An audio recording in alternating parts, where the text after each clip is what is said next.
ছোটবেলায় বাবার কাঁধে চড়ে পুরো বাজার চষে বেরিয়েছি।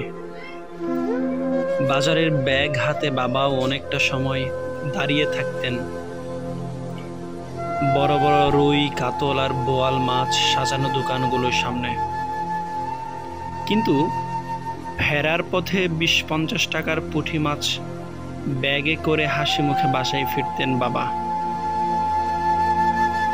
এখন বুঝি আমার বাবা একজন মধ্যবিত্ত ছিলেন। একবার একটা বিয়ের অনুষ্ঠানে গিয়েছিলাম বাবার হাত ধরে। সেদিন বাবার পরনে ছিল লুঙ্গি, কিন্তু অধিকাংশ মেহমান এসেছিলেন চোখ ধাঁধানো নানান রঙের জামা কাপড় গায়ে জড়িয়ে। আমার বাবা দূর থেকে দাঁড়িয়ে দেখছিলেন হই হুল্লোড় আর তাদের বিলাসী জীবনের উৎসব। আমি এখন বুঝি আমার বাবা একজন মধ্যবিত্ত ছিলেন। প্রত্যেক ঈদে আমরা নতুন কাপড় পরলেও বাবা কিন্তু সেই ইস্ত্রি করা পুরনো পাঞ্জাবিটা পরে ঈদের নামাজে যেতেন।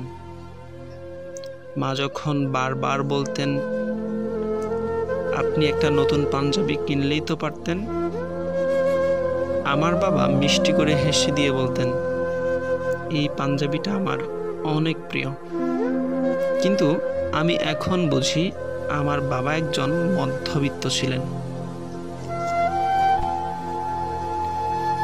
দাদা বাড়ি, নানা বাড়ি কোথাও মায়ের তেমন কদর ছিলেন না। দুই বাড়িতেই অবহেলায় প্রহর কেটেছে আমাদের।